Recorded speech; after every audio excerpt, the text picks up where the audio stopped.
আসসালামু আলাইকুম। BF Shaheen college Dhaka mountaineering club কর্তৃক আয়োজিত অ্যাডভেঞ্চার টক 1.0 এর সেকেন্ড এপিসোডে সবাইকে স্বাগতম জানাচ্ছি। এখানে হোস্ট হিসেবে আমি আছি Durjoy Arnab, general secretary, BF Shaheen college Dhaka mountaineering club. তোমার দেখা যায়। সাথে আমি আছি Adnan Atik Tayebi, president of BF Shaheen college Dhaka mountaineering club. আমাদের বিশেষ অতিথি হিসেবে আজকে আমাদের সাথে আছেন মির শামসুল আলম বাবু ভাইয়া, যিনি বাংলাদেশের পর্বতারোহণ যাদের হাত ধরে পথ চলা শুরু তাদের অন্যতম হলেন মির শামসুল আলম বাবু।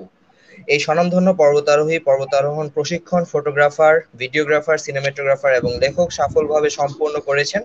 পর্বতারোহণের অনেক কোর্স করেছেন, হিমালয়ের পর্বতাঞ্চলে বেশ কিছু অভিযান। শুধু পর্বতারোহণ নয়, অন্যান্য অ্যাডভেঞ্চার অ্যাক্টিভিটিসেও তার সড়ক পদচারণ রয়েছে। আমাদের দ্বিতীয় এপিসোডে মির শামসুল আলম বাবু ভাইকে সুস্বাগতম। ধন্যবাদ। আসসালামু আলাইকুম ভাইয়া। ওয়ালাইকুম আসসালাম। ভালো আছেন ভাইয়া? এই তো আছি ভালো, মোটামুটি। আমার না এখানে একটু ঝামেলা হচ্ছে ওই মানে ইলেকট্রিসিটি এইসব ইত্যাদি নিয়ে। তো যাই হোক, শোনা যাচ্ছে? ভাইয়া হ্যাঁ, শোনা যাচ্ছে। একটু জি ভাই। ক্লিয়ার হলে ভালো হতো আর কি। আচ্ছা আচ্ছা, এখন শোনা যাচ্ছে না?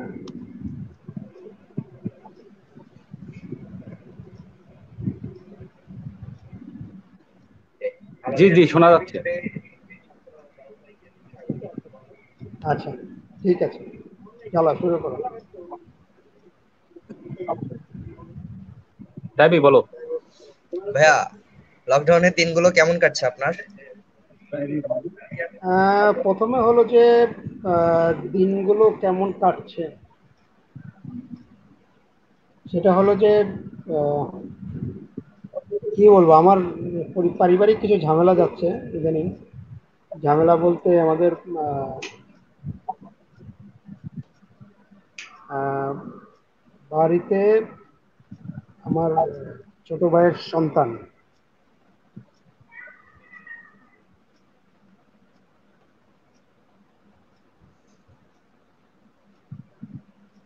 আমার ছোট ভাইয়ের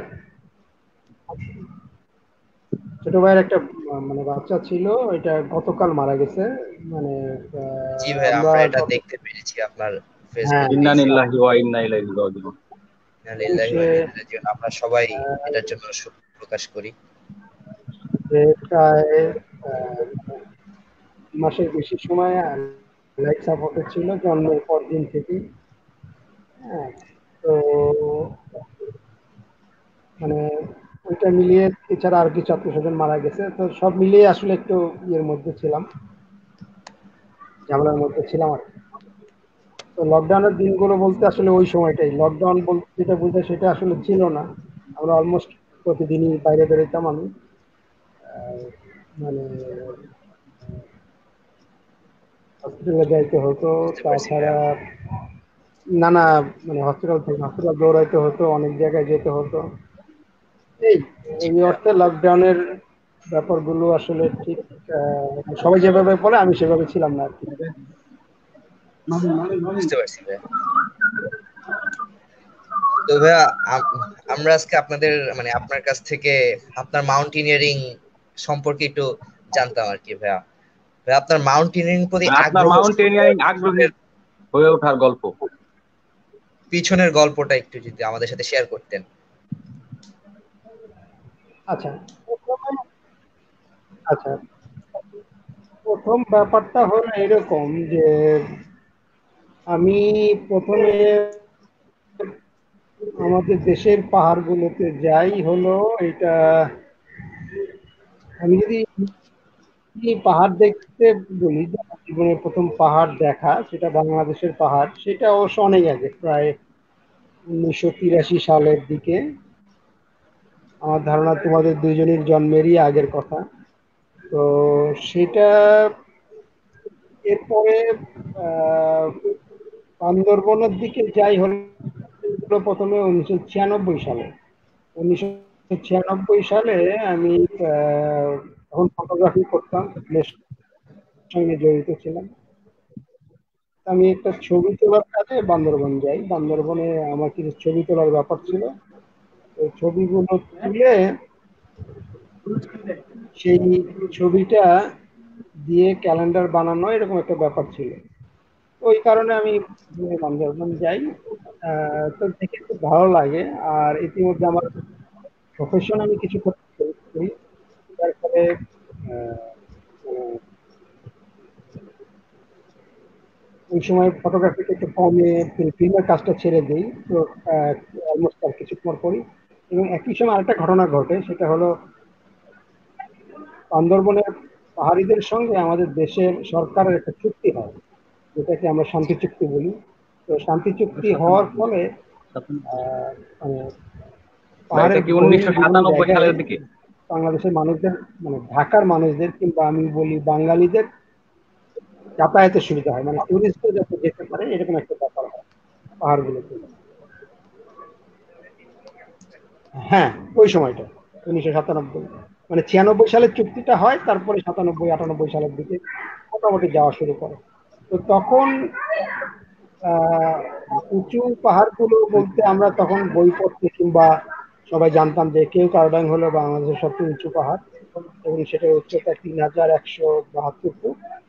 তা আমরা ওইটা একটা টার্গেট করে একটা দল করি তখন আমরা, এবং ওই দল থেকে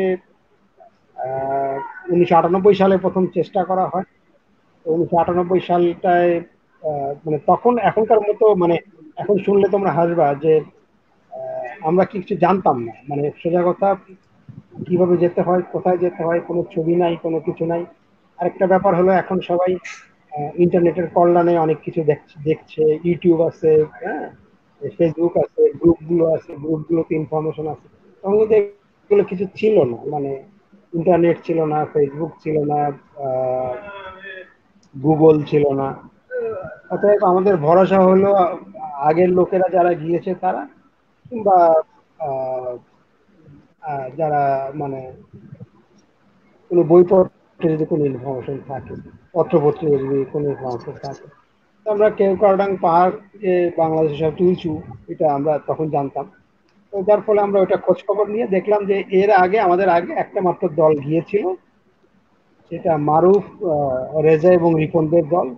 তো ওই দলটা যে ভ্রমণ, মানে কেওক্রাডাং এ গিয়েছিল, ওটার উপর একটা ফিচার লেখা ছিল, 3 পর্বের ফিচার লেখা হয়েছিল। ভোরের কাগজের একটা ম্যাগাজিন ছিল, পরপর 3 সপ্তাহ বের হয়েছিল ধারাবাহিকভাবে, তো ছবি টবি সহ। তো ওই ম্যাগাজিনটা কালেক্ট করে আমরা ওটা নিয়ে ইনফরমেশন নিলাম এখান থেকে। পরে মারুফ রেজা রিপনদের সঙ্গে দেখা করলাম। মারুফ তো মানে ওরা খুবই বাচ্চা ছেলে ছিল তখন, মাত্র ইন্টারমিডিয়েট পরে, এরকম একটা অবস্থা। তো ওদের কাছ থেকে ইনফরমেশন নিয়ে আমরা একটা দল করে, আমরা 13 জনের একটা দল করলাম, এবং ওই দলটা নিয়ে আমরা চলে গেলাম বান্দরবান। ঢাকা থেকে ডাইরেক্ট তখন বান্দরবান একটা গাড়ি যেত, ওই গাড়িটা ছিল ডলফিন এক্সপ্রেস, এবং ভাড়া শুনলে অবাক হবা, 125 টাকা। ঢাকা থেকে ডাইরেক্ট বান্দরবান, 125 টাকা ভাড়া। তো ওইটা নিয়ে আমরা ওই চলে গেলাম। তারপরে তো আমরা পুরো 7 দিনের ট্যুরটা ছিল, মানে ঢাকা থেকে বান্দরবান, বান্দরবান থেকে জিপে করে আহ, নদীর পাড়ে যেতে হতো, দক্ষিণ ঝিরি বলে। দক্ষিণ ঝিরিতে থেকে নৌকায় পার হয়ে রুমা বাজার যেতে হতো। নৌকায় ঘন্টাখানেক লাগতো। পার হয়ে রুমা বাজার গিয়ে আহ, রুমা বাজার থেকে তারপরে ট্রেকিং শুরু হতো। এবং কেওক্রাডাং পৌঁছে, মানে বগালেক পৌঁছাইতে 1 দিন লাগতো রুমা বাজার থেকে, সারাদিন হেঁটে। ভোরবেলা শুরু করলে বিকাল বেলা পৌঁছাইতে হতো বগালেক। তারপরে এখন তো গাড়িতে চলে যায়। তারপরে রুমা বাজার থেকে বগালেক, বগালেক থেকে তারপরের দিন আবার হেঁটে কেওক্রাডাং। আমরা কেওক্রাডাং পৌঁছাই, দিনটা হলো 15ই নভেম্বর 1999। ওই দিনই আমরা একটা দল করি, একটা দল গঠন করি, একটা গ্রুপ গঠন করি, অনলাইন কিংবা অফলাইন যেটাই বলি আমরা। সেই দলটাই হলো আমাদের দেশের প্রথম অ্যাডভেঞ্চার ক্লাব। সেটার নাম হলো ভ্রমণ বাংলাদেশ, এখনো আছে সেটা। এবং সম্প্রতি দলটির 21 বছর পূর্তি হচ্ছে।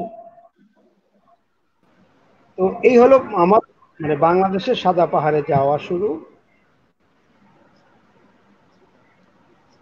বুঝতে পারছি ভাইয়া। আমরা তো এখন মানে কেউ গার্ডেন যেতে হলে আমাদের অনেক সহজ, যে ধরতে গেলে আমরা বগা লেক পর্যন্ত গাড়ি দিয়ে চলে যাই। রিসেন্টলি শোনা যাচ্ছে যে কেউ গার্ডেন পর্যন্ত রাস্তা তৈরি হচ্ছে গাড়ির। কেওক্রাডং পর্যন্ত রাস্তা তো অলরেডি কমপ্লিট, গাড়ি যায় অলরেডি। কি লোক বলবো না, আমি টানা বলতে থাকবো। জি ভাইয়া বলেন।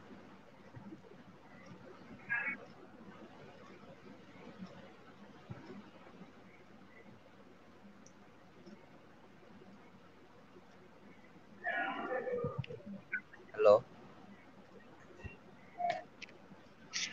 আচ্ছা, কেওক্রাডা পর্যন্ত আসলে গাড়ি যায়।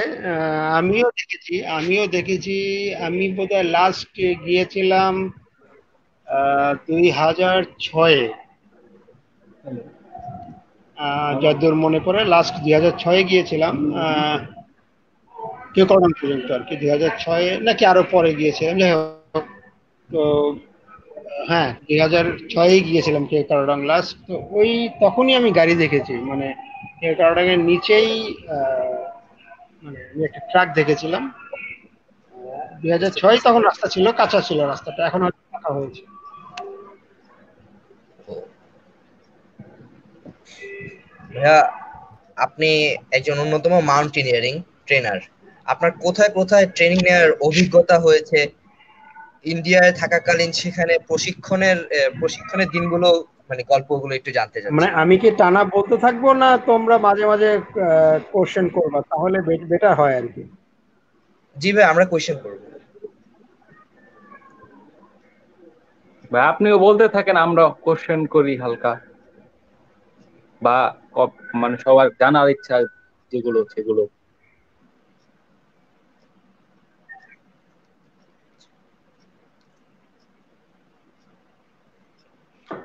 আচ্ছা, তো সেই ব্যাপারটা হলো আহ, হ্যাঁ, ঠিক আছে। আহ,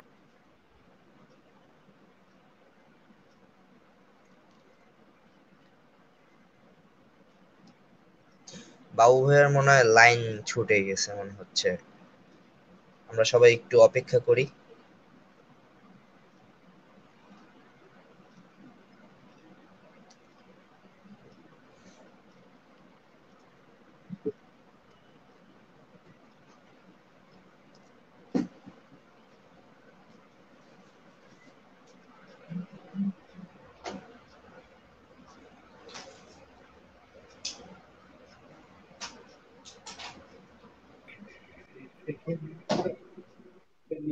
জি, বাবু ভাই আমাদের মাঝে আবার জয়েন করেছে। তাইবি, তোমার ছবি আসতেছে না। করতেছি।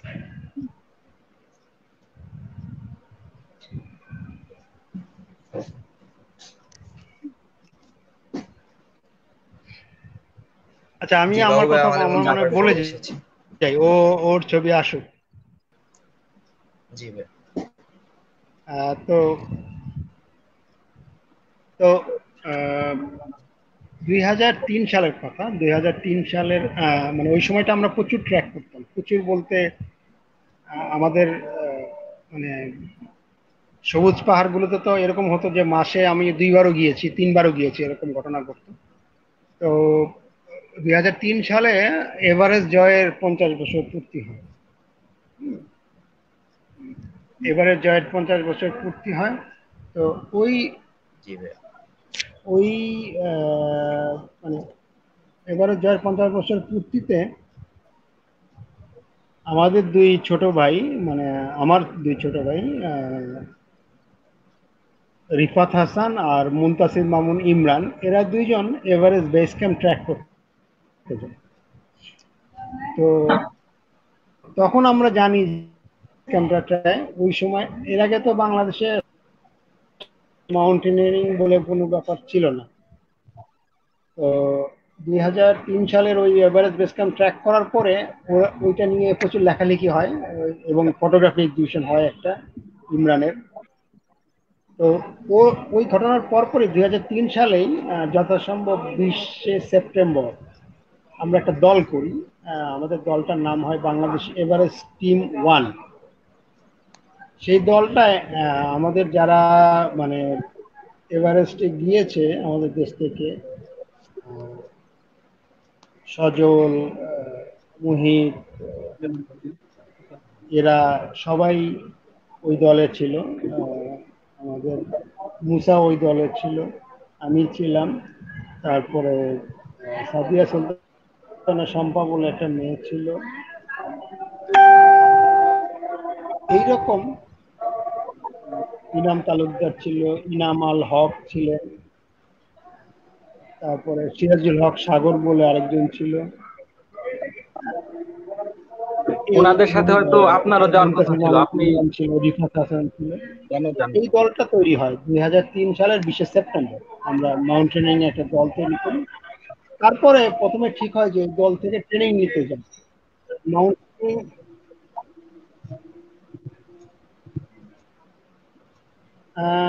না, ব্যাপারটা আমি বলি, মানে যাওয়া মানে তো ওই 2003 সালেই তো মুসা কিংবা মোহিত কিন্তু এভারেস্টে যায়নি। আমি কিন্তু সেটার কথা বলছি না, আমি বলছি দল তৈরি করার কথাটা এবং মানে মাউন্টেনিং এ বাংলাদেশের পদচারণা শুরু করার কথা। পদচারণা যখন শুরু হয় মানে তখন কিন্তু আমরা খুবই প্রিম্যাচিউর যুগে ছিলাম। হ্যাঁ, আমি কি কথাটা ক্লিয়ার করতে পেরেছি? জি জি ভাইয়া। ভাই, অবশ্যই।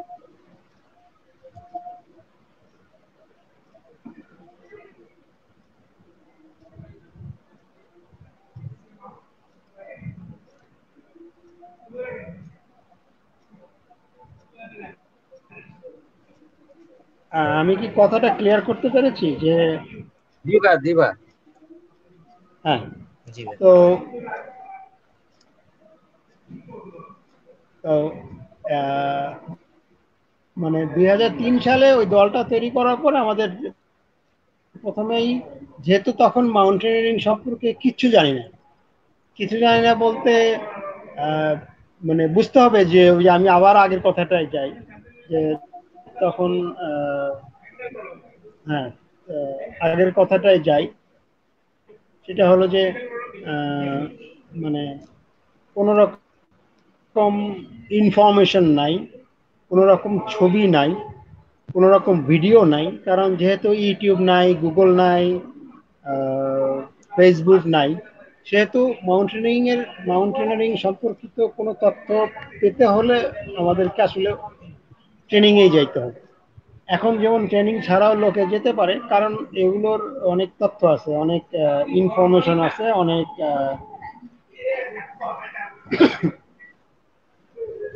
ভিডিও আছে, অনেক সিনিয়র মানুষ আছে, তারা এগুলো জানে। কিন্তু তখন তো আমাদের কেউ ছিল না।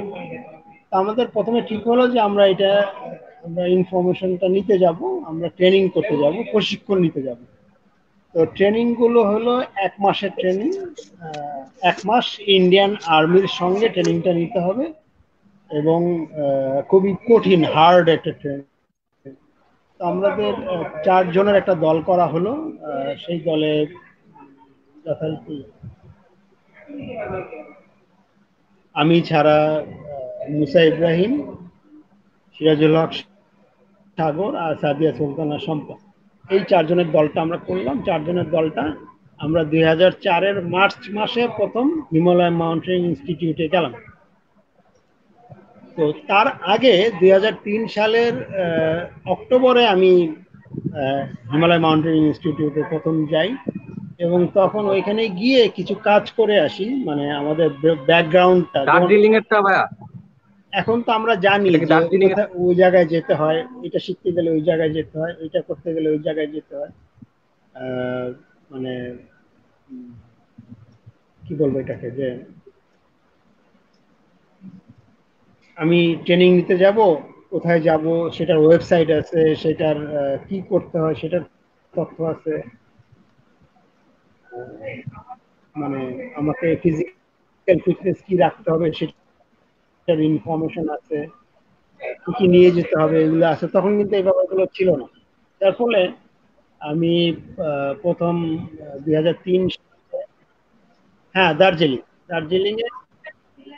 দার্জিলিং এর হিমালয়ান মাউন্টেনিং ইনস্টিটিউট, যেটা আসলে এই অঞ্চলের প্রথম পর্বতারোহণ শিক্ষা প্রতিষ্ঠান, সেইখানে যাই 2003-এ, গিয়ে সব তথ্য নিয়ে আসি এবং আরেকটা কাজ করে আসি যে সেটা ওই সময় ওইখানে ওনারা ফি নিতেন $500 বিদেশিদের জন্য। আমরা যেহেতু বিদেশি সেহেতু $500 ফি, কিন্তু আমরা গিয়ে আমি অ্যাপ্লিকেশন করে এটাকে $200 নিয়ে আসি। সার্ফ কোঠা একটা করে, সার্ফ কোঠায় $200। তো তারপরে ওইটা থেকে পরের সেশন যেটা শুরু হয় 2004-এর মার্চ মাসে, সেই মার্চ মাসের সেশনে আমরা আগে যাই। আমরা চারজন, যে চারজনের নাম বললাম, শম্পা, সাগর, মুসা এবং আমি। তো আমরা 2003-এর 2 তারিখ থেকে, মানে মার্চের 2 তারিখ থেকে কোর্সটা শুরু হয় এবং মার্চের পুরো মাসটা কোর্সটা চলে। আমরা কোর্সটা সফলভাবেই শেষ করি এবং কোর্সের ব্যাপারটা হলো কি, প্রথম সপ্তাহখানেক আমাদেরকে নানা রকম এক্সারসাইজ, খুবই কঠিন এক্সারসাইজ, হ্যাঁ, তারপরে rock climbing, terminology, mountain Hazard, dos and don'ts, তারপরে রোপ নট, এগুলো প্র্যাকটিস করতে হয়। আর রক ক্লাইম্বিং এর মধ্যে সেটা আবার আর্টিফিশিয়াল রকও আছে, ন্যাচারাল রকও আছে। এই প্র্যাকটিস গুলো আমাদেরকে এখানে করতে হয় প্রথম সপ্তাহখানে। তার মধ্যে ট্রেকিং করতে হয়। প্রথম ট্রেকিংটাই হয় 22 কিলোমিটার, 11 কিলোমিটার যাওয়া এবং 11 কিলোমিটার আসা, এবং এটা অবশ্যই বিফোর লাঞ্চ। সেটা দার্জিলিং এর ক্যাম্পাসটা যাওয়ার পর্বতে ক্যাম্পাস থেকে টাইগার হিল যেতে হয় 11 কিলোমিটার, পরে আবার টাইগার হিল থেকে আবার দার্জিলিং এর ক্যাম্পাসে আসতে হয়। এই ট্র্যাকটা করতে হয় পিঠে ফুল ইকুইপমেন্ট নিয়ে। ফুল ইকুইপমেন্ট বলতে যে অলমোস্ট 15 থেকে 16-17 কেজি জিনিসপত্র নিয়ে। তো এই ট্র্যাকটা করার পরে আমাদেরকে পরবর্তীতে 4 দিনের ট্র্যাক করে বাস, এবং প্রথম দিন বাস এবং পরের 3 দিন ট্র্যাক করে 14,600 ফুট উঁচু সিকিমের রাথং গ্লেসিয়ারের কাছে নিয়ে যাওয়া হয়। সেটা HMI এর বেস ক্যাম্পে নিয়ে যাওয়া হয় এবং তারপরে পরবর্তী 2 সপ্তাহ ওই রাথং গ্লেসিয়ারেই থাকতে হয় এবং ওইখানে নানা রকম ট্রেনিং হয়। সেই ট্রেনিং এর মধ্যে মূলত আইস ক্লাইম্বিং, আইস ক্রাফটিং এবং আনুষঙ্গিক যে ট্রেনিং গুলো হয় সেই ট্রেনিং গুলো ওইখানে করতে হয়। তো আমরা ওই ট্রেনিং গুলো করি এবং তারপরে প্রথম যে হাইট গেইনটা করতে হয় আমাদেরকে, অলমোস্ট 16,500 ফিট পর্যন্ত উঠতে হয় ক্লাইম্বিং করে। তো সেই ওঠাটা আমরা আমাদের প্রথম ব্যাচের মার্চ 2004-এর মার্চে আমরা প্রেপিকের অলমোস্ট কাছাকাছি চলে গেছিলাম ক্লাইম্ব করে। তারপরে তো আবার আমরা চলে আসি, ইনস্টিটিউটে ব্যাক করি। তারপরে দু একদিন ওই নানা রকম পরীক্ষা, তারপরে এক্সাম এবং সার্টিফিকেট গিভিং সেরেমনি হয়। তা আমরা তারপরে চলে আসি এপ্রিলের প্রথম সপ্তাহে আমরা ঢাকায় চলে আসি সবাই চারজন। এবং এই আমাদের ওই ঘটনাটার পরেই আসলে বাংলাদেশে মাউন্টেনিয়ারিংটা নিয়মিত শুরু হয়। হ্যাঁ, এবং আমরা মানে বাংলাদেশ, আমি বলবো যে বাংলাদেশ নিয়মতান্ত্রিক পর্বতারোহণের শুরু হয় ওই সময়টা থেকে, 2004 সালের মার্চ মাসে। এটাই ভাইয়া। এবার একটা ভিন্ন প্রশ্ন করতে চাইবো। ঠিক আছে।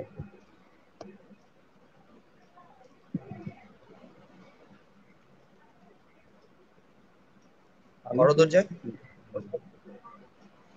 বাবু ভাই শুনতে পাচ্ছেন?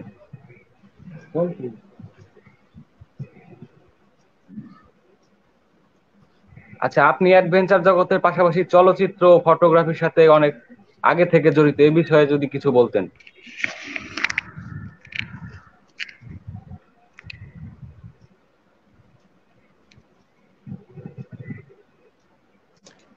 আবার মনে হয় ডিসকানেক্ট হয়ে গেছে।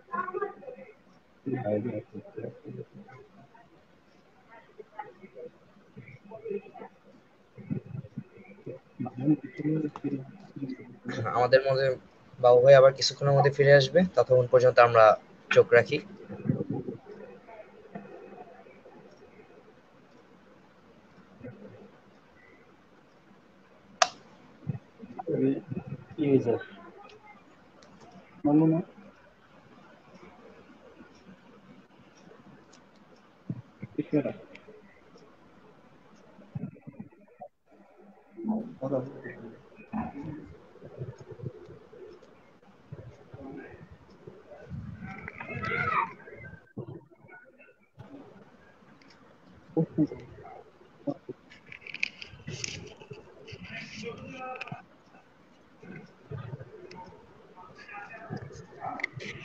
ভাই শুনতে পাচ্ছেন?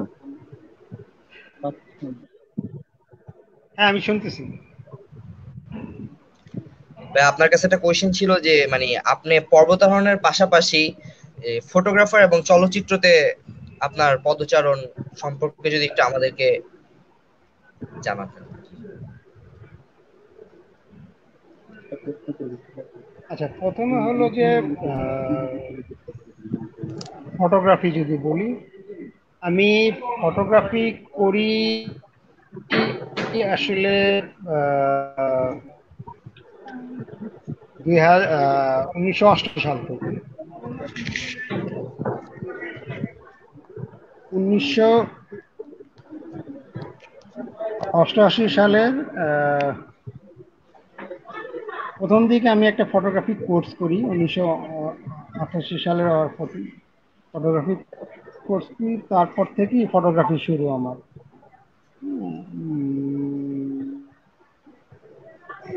এই তো। আর সিনেমাটোগ্রাফিতে জয়েন করি 1989 সালে, মানে ফিল্মে কাজ করা শুরু করি 1989 সালে। আর ওই কাজগুলো আসলে ঠিক মানে এখনকার অ্যাডভেঞ্চার টকে কেমন লাগবে জানি না, তবে আই এনজয়েড এ লট। এই মানে ফটোগ্রাফি এবং সিনেমাটোগ্রাফি দুইটাই আমি খুব ভালোভাবে বুঝতে এনজয় করি। পারছি। এখন অবশ্য ফটোগ্রাফি নিয়ে যে কাজটা করি, এখন অধিকাংশ ক্ষেত্রে ট্রেনিং দেই, ফটোগ্রাফি বিষয়ক ট্রেনিং দেই। আর ফিল্মের ফিল্মের বিষয় হলো আমি মূলত এখন চলচ্চিত্র নিয়ে, যেটা এখন আর চলচ্চিত্র এভাবে হয় না, আমি চলচ্চিত্র নিয়ে একটু জি ভাইয়া। লেখালেখি করি, গবেষণামূলক লেখালেখি বেশি করি। ফিল্ম প্রিজার্ভেশন, ফিল্ম কালেকশন, এগুলো নিয়ে কিছুটা কাজ করি। এই তো মোটামুটি ফিল্ম এবং ফটোগ্রাফি বলতে এইটুকুই বলতে পারি আর কি। এর বেশি কিছু আসলে বলা আমার মনে হয় না দরকার আছে।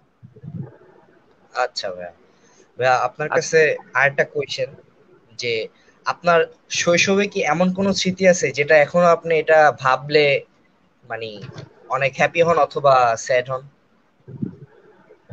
এই মাউন্টেনিং নিয়ে অথবা পর্বতারোহণ, অ্যাডভেঞ্চার এসব?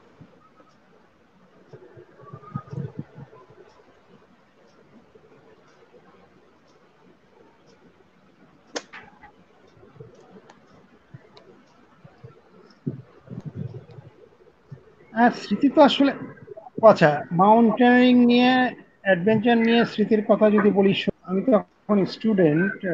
তখনকার একটা মজার স্মৃতি আছে অ্যাডভেঞ্চারের সঙ্গে, বিশেষ করে মাউন্টেনিং এর সঙ্গে জড়িত, সেটা বলতে পারি। জিনিসটা হলো যে আমার খুব সৌভাগ্যবান আমি এই ক্ষেত্রে। যে তোমরা হয়তো অনেকেই জানো না, কিংবা যারা শুনছে তারা হয়তো অনেকেই জানে না যে প্রথম এভারেস্ট বিজয়ী স্যার এডমন্ড হিলারি বাংলাদেশের রাষ্ট্রদূত ছিলেন। মানে আহ, বাংলাদেশে নিউজিল্যান্ডের নিযুক্ত রাষ্ট্রদূত ছিলেন উনি। এইটা বুঝতে পারছি। উনি 85 থেকে 85, 86, 87 এই 3 বছর উনি মানে নিউজিল্যান্ড বাংলাদেশের রাষ্ট্রদূত ছিলেন।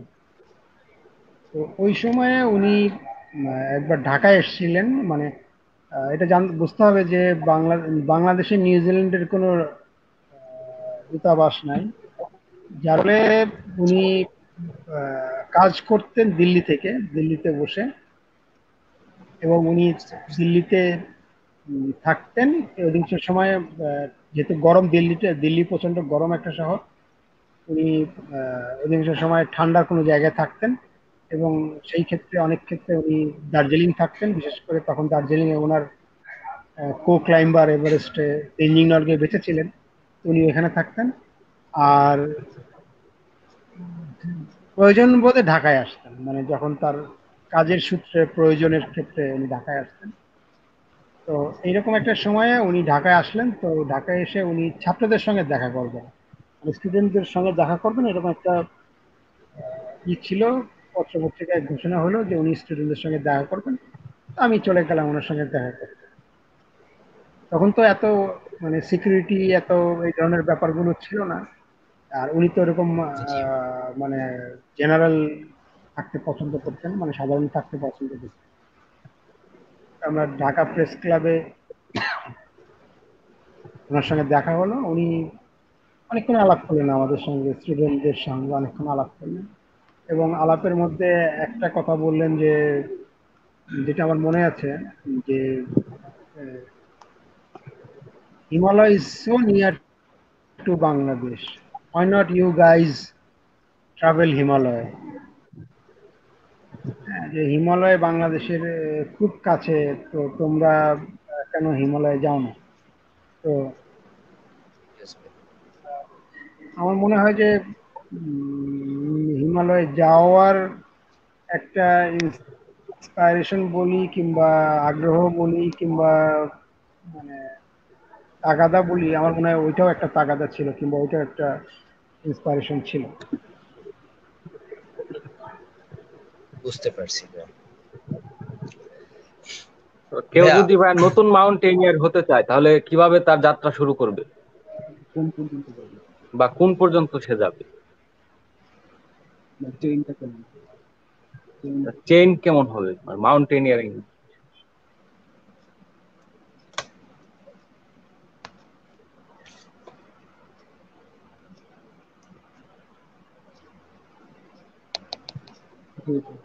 আচ্ছা, এই ক্ষেত্রে বলি আমি যেহেতু ভাই আপনি আমার একজন আমি ট্রেনার সেই দিক থেকে আমার আসলে মনে হয় শুনতে চাচ্ছি। হ্যাঁ, আমার মনে হয় একটু বলতে পারি। ব্যাপারটা এরকম যে ভাইয়া, আপনি শুরু করার আগে একটু আমার একটু আমি ইন্টারফেয়ার যখন করতেছি। প্রথম সেই 2003 সালে প্রথম যখন যাই, তারপরে 2004 বাবু সালে ভাইয়া, যখন কোর্সটা প্রথম বেসিক কোর্সটা করি। হ্যাঁ, সেটাই বলছি। আপনি শুরু করার আগে আহ, আপনি শুরু করার আগে আমি আমি একটু তখন ইন্টারফেয়ার করতে প্রথমেই চাই। সিদ্ধান্ত নিয়েছিলাম যে বাংলাদেশে এটা।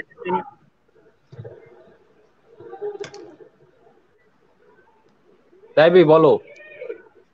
বাবু ভাইয়া, আমাদের সাথে এখন মানে আমাদের এই BF Shaheen college Dhaka mountaineering ক্লাবের ফাউন্ডার প্রেসিডেন্ট, আপনি হয়তো চিনেন ভাইয়া, আকিব ভাইয়া জয়েন করতেছে।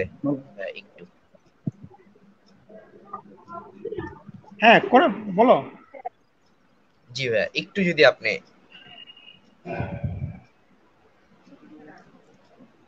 দুর্জনক ভাইয়া মেবি জয়েন করতেছে, ভাইয়াকে জয়েন করো। আচ্ছা, আসতে বলো। Sure, sure.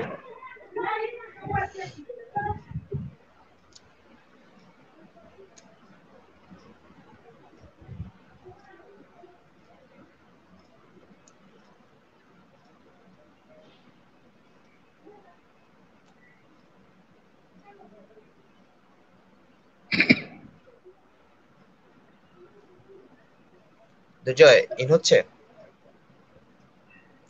আচ্ছা, আকিব ভাইকে অ্যাড করে দিচ্ছি। ওই আকিব কই?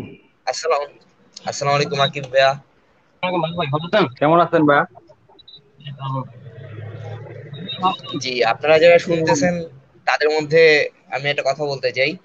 হ্যাঁ, আকিব ভাই আমাদের এই BF Shaheen college Dhaka mountaineering ক্লাবের ফাউন্ডার প্রেসিডেন্ট। উনি না থাকলে হয়তো আমাদের ক্লাব আজকে এই পর্যন্ত আসতো না। ওনার হাত ধরে আমাদের এই ক্লাবের শুভ সূচনা। আকিব ভাইকে আমাদের লাইভ সেশনে সুস্বাগতম। আসসালামু আলাইকুম বাবু ভাই, কথা শোনা যাচ্ছে?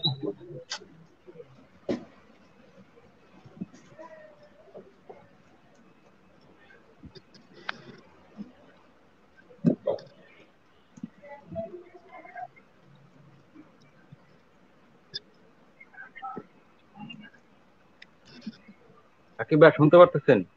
আমি শুনতেছি, আমার কথা শোনা যাচ্ছে? হ্যাঁ, কেমন জি ভাই, আছো? আপনার কথা বোঝা ভালো? যাচ্ছে। হ্যাঁ ভাই, আপনি প্রশ্ন করতে পারেন। আছেন? আসসালামু আলাইকুম।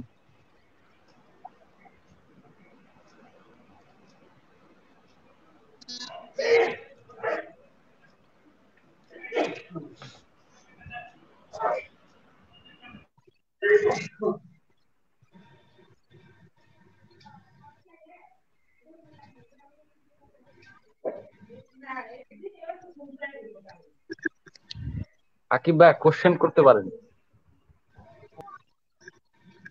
না, তোমরা বাবু ভাইকে কোশ্চেন করতে থাকো, আমি শুনতে থাকি, পরে বলবো। বাবু ভাই হয়তো আবার ডিসকানেক্ট হয়ে গেছে।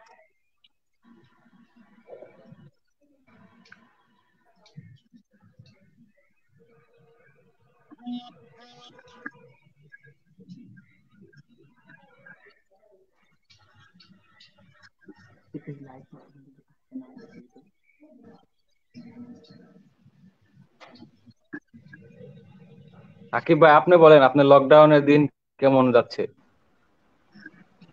লকডাউনের দিনগুলো আপাতত বাসায় কাটাইতেছি, কোনো জায়গায় তো যাওয়া হয় না। বাসায় হালকা পাতলা এক্সারসাইজ করি, এই আর কি। আর হলো মাউন্টেনিয়ারিং রিলেটেড, অ্যাডভেঞ্চার রিলেটেড কিছু মুভি দেখি। ভাইয়া আপনার থেকে একটা কথা জানার ছিল, মানে আমাদের এই ভাই আপনার মাউন্টেনিয়ারিং বইয়ের ক্লাবটা বিএফ শাইন কলেজ। ব্যবসা কেমন যাচ্ছে? হ্যাঁ তাইবি বলো। ভাইয়া আমাদের এই মানে BF Shaheen college Dhaka mountaineering ক্লাবটার মানে শুরুর সূচনাটা কিভাবে হয়? শুরুর কথা যদি বলতে হয় তাহলে প্রথমে বাবু ভাইকে লাগবে। বাবু ভাই তো এখন নাই, মনে হয় ডিসকানেক্ট মনে হইতেছে।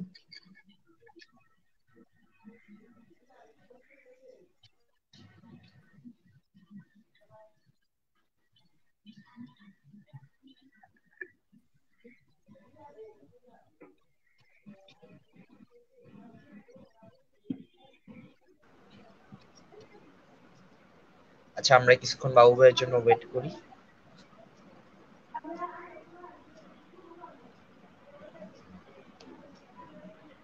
বাবু ভাই আসছে, মানে আসছে।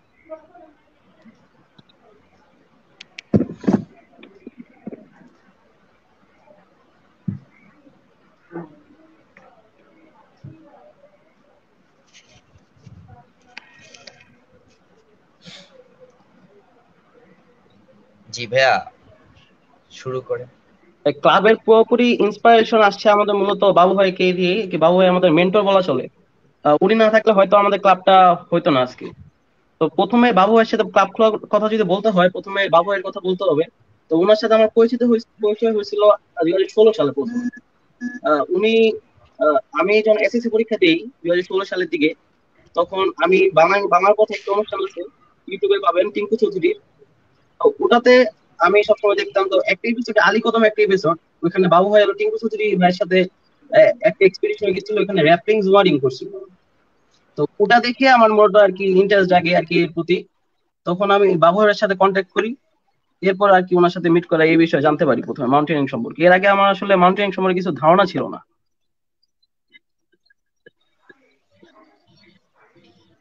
তাহলে আমরা সবাই বলতে পারি যে মানে বাবু ভাইয়ের হাত ধরেই আমাদের এই BF Shaheen college Dhaka mountaineering ক্লাবের একটা শুভ সূচনা হয়েছিল।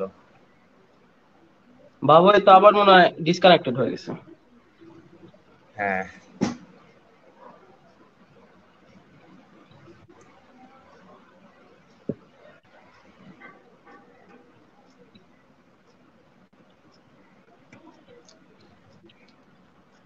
রাকিব ভাই, আপনার নেক্সট কোথায় যাওয়ার প্ল্যান আছে? আপাতত ঘরে থাকারই প্ল্যান, কোথায় যাওয়ার প্ল্যান নেই।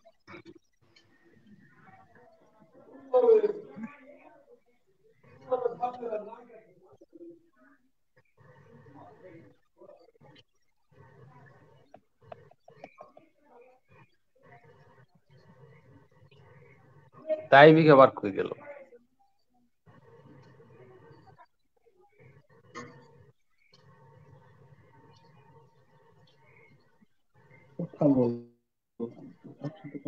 আকিব ভাই, বলো। শুনতে পাচ্ছেন? শুনতেছি। আপনার আমার কথা শোনা জীবনের যাচ্ছে? আপনার জীবনের কিছু মজার ঘটনা শোনান। মজার পাহাড় ঘটনা, এটা কি পাহাড় রিলেটেড নাকি সম্পর্কিত। সমতল? হ্যাঁ, পাহাড় রিলেটেড। পাহাড় রিলেটেড যদি বলি, তাহলে একবার আমরা কায়াকিং করছিলাম, মনে আছে? সে ভাইয়া, আমরা শুনেছি আপনি নাকি আগে পাহাড়ি যেতে পারতেন না।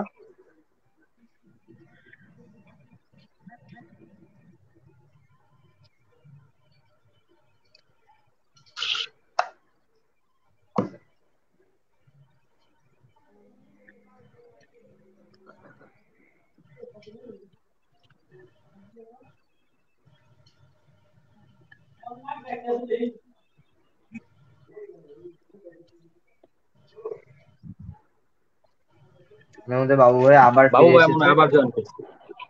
জি। বাবু ভাই, শুনতে পাচ্ছেন?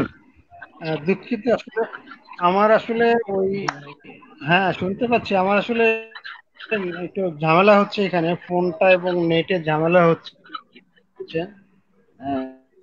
হ্যাঁ, আচ্ছা বাবু তো ভাই, আমরা আমার আসলে কথা বলছিলাম যে আমাদের মনে হয়, ক্লাবের কিভাবে সূচনা কথা হলো বলতে আর কি। পারলে খুব ভালো হতো। আমি আকিবের কথা শুনছিলাম। তো কথাটা,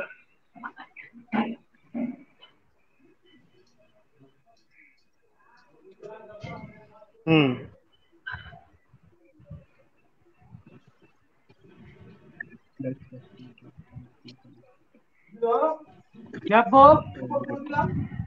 জি। হ্যাঁ।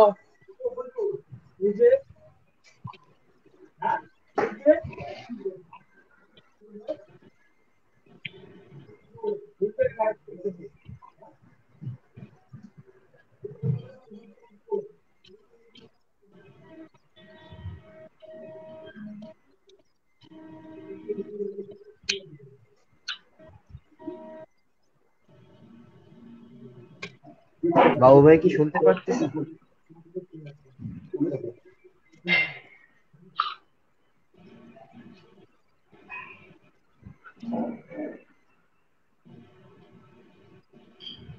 আহ, আচ্ছা, আমার মনে হয় একটু ঝামেলা। হ্যাঁ, আমি তো শুনতেছি। আমার কথা শোনা যাচ্ছে কি? জি ভাইয়া, শোনা যাচ্ছে। জি ভাই, তবে শোনা আকিব যাচ্ছে। ভাইয়া,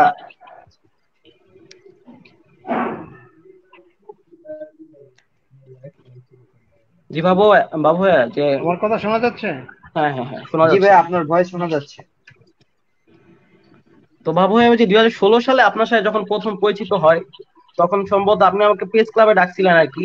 তখন BMTC, Bangladesh mountain and trekking club যেটা আছে আর কি, ওখান থেকে 5 জন হিমালয় গেছিল আর কি 2016 সালে পতাকা প্রদান অনুষ্ঠানে। তখন সেদিন আপনার সাথে আর কি প্রথম পরিচয় হয়।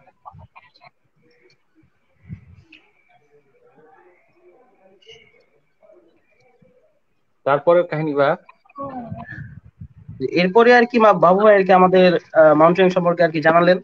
তো যখন কলেজে ভর্তি হলাম, তো হলো আমাদের কলেজে যেহেতু এমন টাইপের কিছু নাই, সাথে হলো আমরা যখন কলেজে ঢুকলাম তখন জানতে পারলাম যে আমাদের কলেজে 15 থেকে 20 বছর পর্যন্ত কোনো আসলে কোনো জায়গায় নিয়ে যাওয়া হয়নি, এমনকি কোনো পিকনিক পর্যন্ত হয়নি। এটা আসলে হ্যাঁ, দুঃখজনক একটা মনে ব্যাপার আছে ছিল। আমার। হ্যাঁ হ্যাঁ, একটা দুঃখজনক একটা ব্যাপার ছিল যে আমাদের কলেজে কোনো পিকনিক হয় নাই 15 থেকে 20 বছর পর্যন্ত, এত বড় একটা কলেজে। তাও এরপরে আর কি আহ, আমাদের নাজমুল স্যার ছিলেন, উনি অনেক ঘোরাঘুরি করতেন। তখন 2016 সালের দিকে উনি সম্প্রতি চীন এবং ভুটান থেকে এসেছিলেন।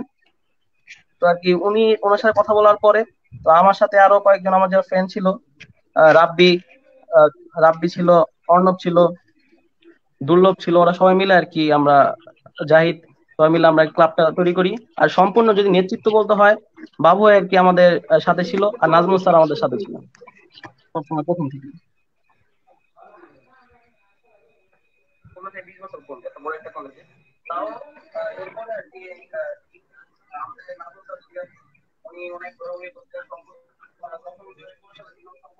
আচ্ছা, সাকিব ভাই, বাবু ভাইয়ের কাছে কি আপনার কোনো কোশ্চেন আছে? আপনি থাকলে করতে পারেন।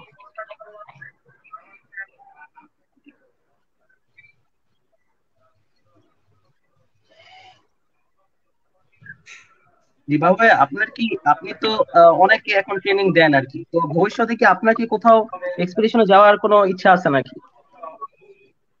আমি আসলে ওইরকম না। তোমরা যখন আমাকে ডাকছো তখনই আমি যেতে চেষ্টা করছি। ব্যাপারটা এরকম, মানে ওইরকম না। আমি দেখতেছি লাইভ, আমি লাইভে আছি।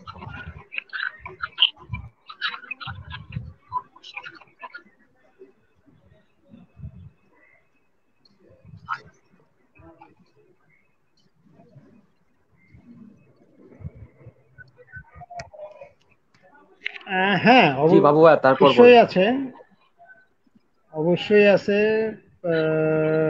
মানে থাকবে না কেন, অবশ্যই পুরো ব্যাপারটা অবশ্যই আছে। তবে অন্যদের মতো যে এরকম ব্যাপারটা আমার আসলে ঠিক সেরকম না।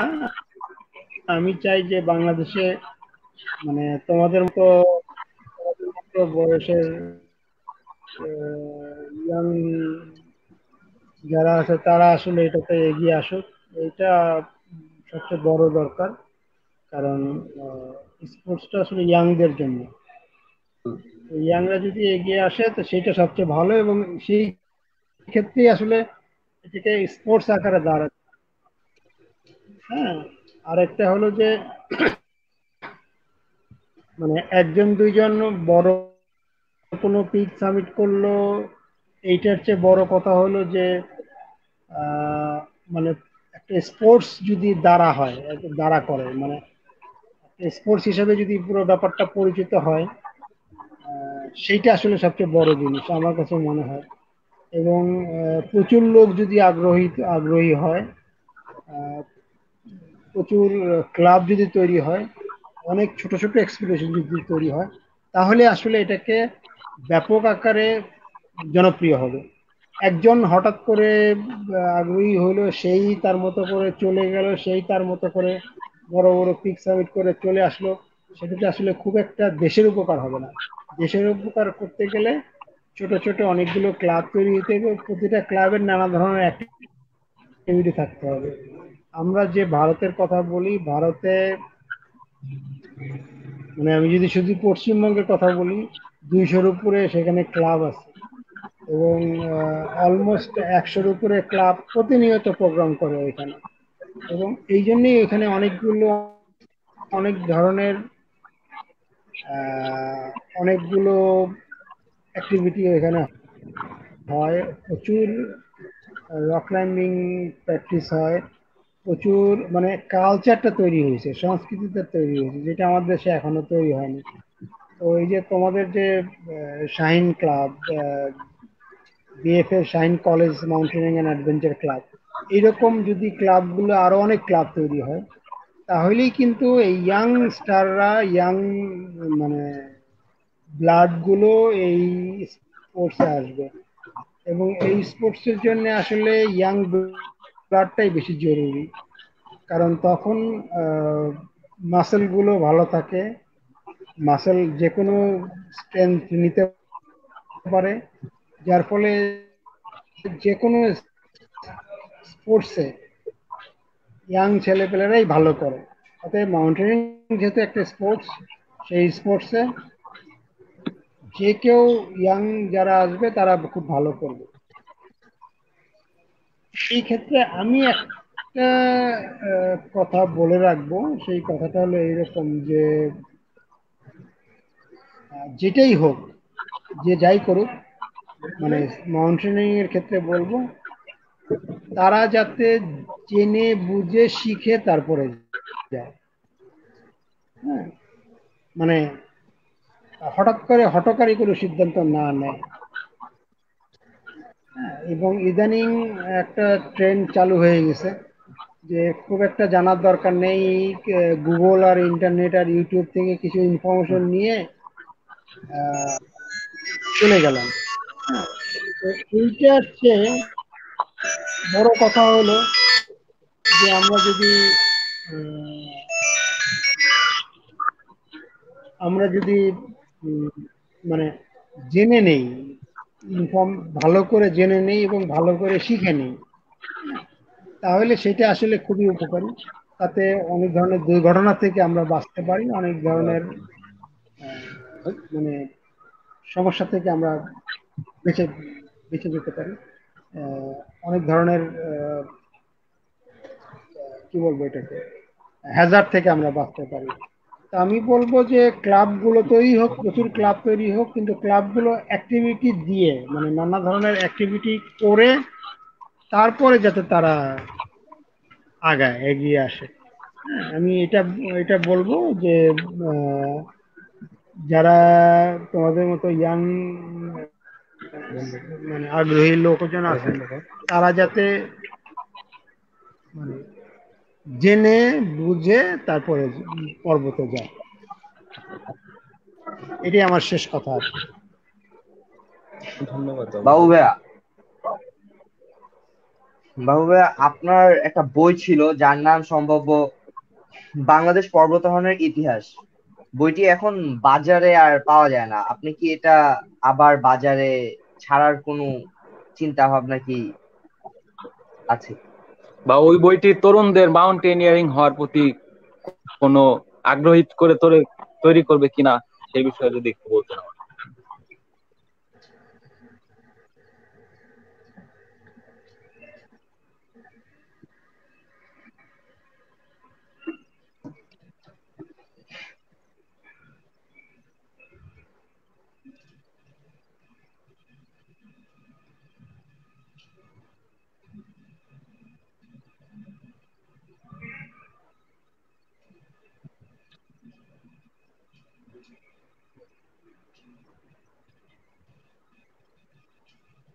বাবু ভাই কি শুনতে পাচ্ছেন?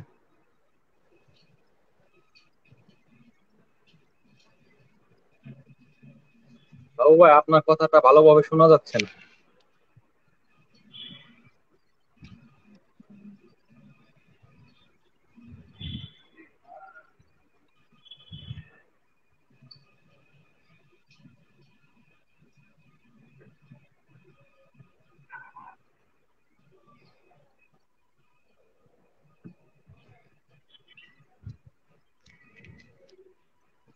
বাবু ভাই, আপনার কথাটা আগের মতো শোনা যাচ্ছে না।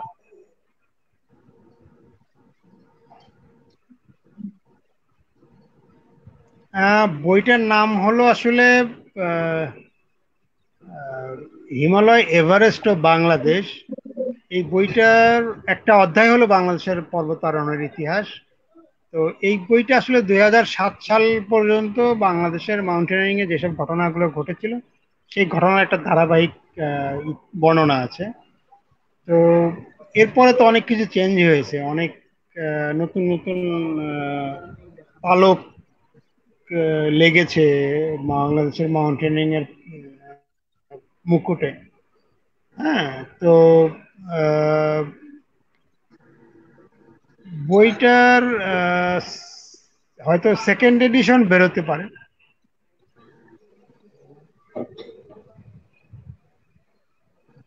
আমি বলছি যে বইটা হলো বইটার নাম হলো হিমালয় এভারেস্ট ও বাংলাদেশ। বইটা বের হয়েছিল 2007 সালে। তো 2007 সাল পর্যন্ত বাংলাদেশের পর্বতারোহণের ঘটনাবলী সেখানে ছিল। তো বইটার সেকেন্ড মানে বইটার প্রিন্ট আর মার্কেটে নেই। তো এইটার একটা সেকেন্ড এডিশন হয়তো বের হইতে পারে। বুঝতে পারছি। এখন শোনা যাচ্ছে? এখন শোনা যাচ্ছে? জি জি ভাইয়া। জি। ভাইয়া, আপনাদের কমেন্ট সেকশন থেকে কিছু কোয়েশ্চেন আর কি, যে মানে পর্বতারোহণের জন্য আগে কেন নিজের শরীরের ফিটনেসটা অত্যাবশ্যক জরুরি? আমাদের কমেন্ট সেকশন এখন থেকে শোনা যায়? জুনিয়ররা। জি ভাই, জি শোনা ভাইয়া। যাচ্ছে, এখন শোনা যাচ্ছে।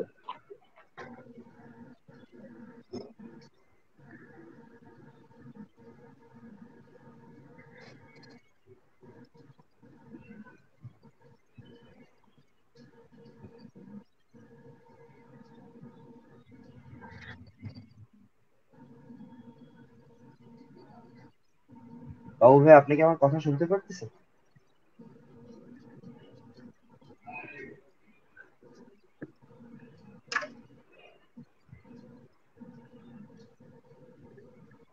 শোনা যায় কি এখন? হ্যাঁ ভাই, শোনা যাচ্ছে, এখন শোনা যাচ্ছে।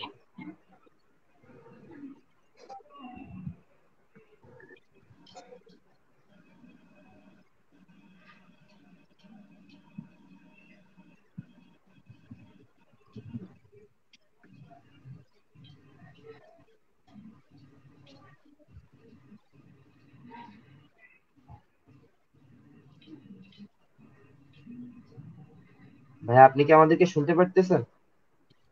আচ্ছা, আমার মনে হয় কথাটা আবার আচ্ছা ভাইয়া, কথাটা হচ্ছে গিয়ে যে মানে পর্বতারোহণের জন্য বা যে কোনো খেলার জন্য আমাদের আগে মানে সুস্বাস্থ্য অথবা ফিটনেস অত্যাবশ্যকীয় কেন? অবশ্যই জরুরি ওইখানে। হ্যাঁ, ওইখানে তিনটা জিনিস খুব জরুরি। আহ, এক হলো মানসিক শক্তিটা, তারপরে জরুরি শারীরিক শক্তি, শারীরিক সক্ষমতা, এবং তৃতীয় হলো অর্থনৈতিক সক্ষমতা। এই তিনটা জিনিস খুব জরুরি। তবে অর্থনৈতিক সক্ষমতা তো আসলে আরেকজনের ব্যাপার। হ্যাঁ, তো এই ক্ষেত্রে আহ, শারীরিক সক্ষমতাটা অবশ্যই খুবই জরুরি, খুবই খুবই জরুরি। ফিটনেসের কোনো বিকল্প নাই মাউন্টেনিয়ারিং। ভাইয়া, বাবু ভাইয়া,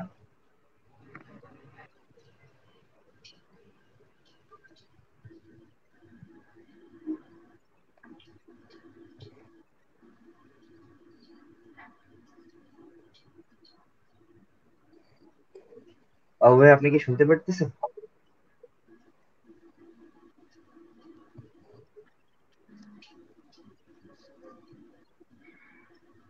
হ্যাঁ, আমি তো শুনতেছি। জি ভাই, আমরা আজকে আমাদের প্রোগ্রামের শেষে একদম শেষ পর্যায়ে এসে পড়েছি। আপনার কাছে শেষ একটা কোয়েশ্চেন, যে মানে এই পর্বতারোহণ নিয়ে আমাদের তরুণ যারা আছে তাদের প্রতি আপনার কোনো সাজেশন?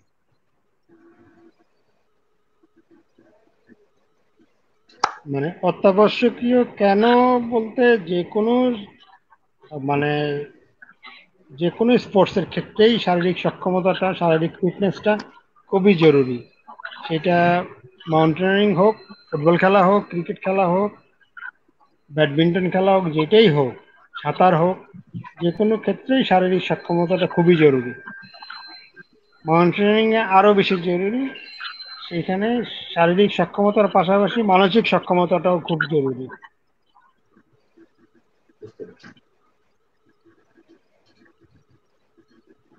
ভাই, আমাদের আপনার কাছে শেষ কোয়েশ্চেন, যে আমাদের তরুণদের জন্য পর্বতারোহণের কোনো বিশেষ সাজেশন?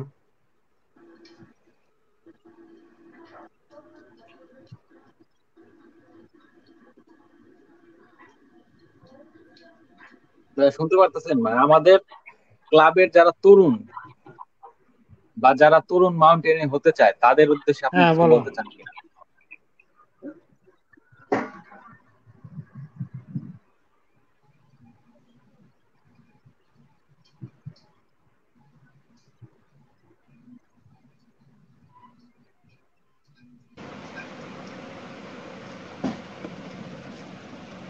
হ্যাঁ, আমি তো শুনতেছি। মানে যারা তরুণ মাউন্টেনিয়ার হতে চায় বা তাদের উদ্দেশ্যে আপনি কিছু বলতে চান কিনা?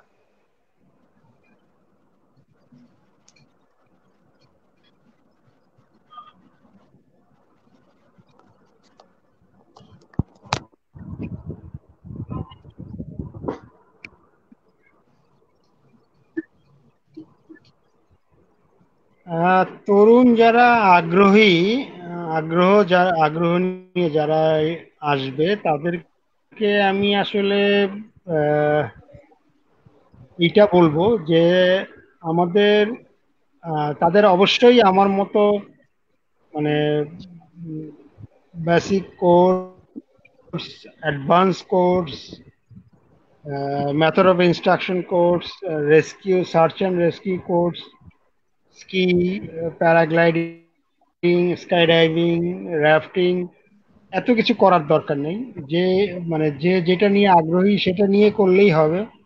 কিন্তু যতটুকু করুক, যতটুকুই সে করুক, ততটুকু যেন সে বুঝে শুনে করে।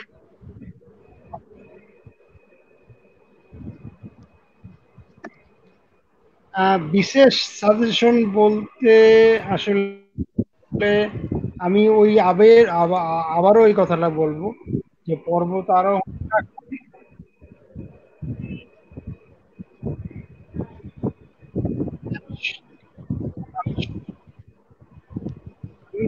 শুনেছি, তো শুনছি বলছি যে মানে ব্যাপারটা এইরকম যাতে হয় যে আহ, মানে যেটাই করুক যতটুকু যদি জেনে বুঝে করে এবং প্যাশনেটলি করে, মানে সেটাকে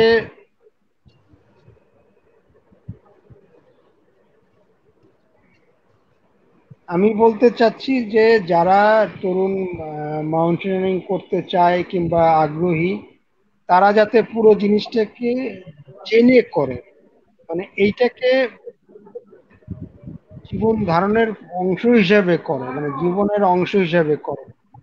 হ্যাঁ, যাতে হঠাৎ করে আগ্রহী হয়ে একটা বিশেষ গোলকে লক্ষ্য রেখে গেলাম, হিরো হয়ে গেলাম, আহ, একটা পিক সাবমিট করলাম, ছবি তুললাম, ফেসবুকে দিলাম, হিরো হয়ে গেলাম, ব্যাপারটা যাতে সেরকম না হয়। এইটা যাতে জীবনের একটা পার্ট হয়। আর আরেকটা কথা, যে সবাইকে এভারেস্টে যেতে হবে ব্যাপারটা তা না, সবাইকেই কেটুতে যেতে হবে কিংবা বড় বড় পাহাড়ে যেতে হবে সেটাও না। যে কোনো একটা ছোট পাহাড় হোক, যে কোনো একটা ভালো পাহাড় হোক, যে কোনো উচ্চতারই পাহাড় হোক, সেটাতে যাতে পাহাড়টাকে ভালোবেসে, স্পোর্টসটাকে ভালোবেসে যাতে তারা যায়। হ্যাঁ, আমার আবেদন থাকবে তরুণ শাহিন কলেজ মাউন্টেনিয়ারিং ক্লাবের প্রতি, তারা যাতে পর্বত আরোহণটাকে মানে ধ্যান জ্ঞান মনে করে যায়, যতটুকু সময়ই থাকুক। এক বছরই করুক কিংবা 2 বছর করুক কিংবা 3 বছর 5 বছর ধরে থাকুক, যে সময়টা থাকুক সেই সময়টা যাতে সত্যিকার অর্থে পর্বতকে ভালোবেসে, পর্বতকে জেনে, পর্বতকে বুঝে, পর্বত আরোহণটা শিখে তারপরে যেন যায়। হ্যাঁ, আমার মনে হয় একটু বলেই শেষ করি যে জি জেনে ভাইয়া। বুঝে শিখে ধ্যানে জ্ঞানে মানে নিয়ে তারপরে যেন তারা মাউন্টেনে যায়। ধন্যবাদ। ধন্যবাদ ভাইয়া আজকে আমাদের এই লাইভ প্রোগ্রামে আমাদের সাথে থাকার জন্য। ধন্যবাদ ভাইয়া। আকিব ভাইয়া আপনি কি শুনতেছেন? শুনতেছি। ভাইয়া আপনার কাছে একটা শেষ প্রশ্ন, আপনি আমাদের ক্লাবের নেক্সট জেনারেশনের জন্য যদি কিছু বলতেন। নেক্সট জেনারেশন যদি বলি, আমাদের এই বছরই আর কি জুনের দিকে আমাদের সান্দাকফু যাওয়ার একটা প্ল্যান ছিল, কিন্তু আনফরচুনেটলি করোনার কারণে হইতেছে না। তবে যদি সবকিছু ঠিক হয়ে যায়, তো আমাদের যারা বর্তমান প্যানেল এবং যারা জুনিয়র আছে আর কি, যারা সেকেন্ড ইয়ারে উঠতেছে, তো তাদের নিয়ে ডিসেম্বরের দিকে একটা প্ল্যান আছে সান্দাকফু যাওয়ার। যদি সবকিছু ঠিক হয়ে যায় ইনশাল্লাহ আর কি আমরা চেষ্টা করবো। আর সামনে ইনশাল্লাহ আরো ওয়ার্কশপ হবে, কলেজের ভিতরে আরো ওয়ার্কশপ হবে। আর ফেস্ট করার একটা চিন্তা ভাবনা ছিল, কিন্তু এখন সামনে যদি পারমিশন পাওয়া যায়, ফেস্ট করা তো বাবু হয়তো আসেনি, আমরা একটা ফেস্ট করার চিন্তা ভাবনা। আচ্ছা ভাইয়া, ধন্যবাদ। ধন্যবাদ সকলকে আমাদের সাথে আজকে আমাদের এই লাইভ সেশনে থাকার জন্য। ধন্যবাদ। আসসালামু আলাইকুম।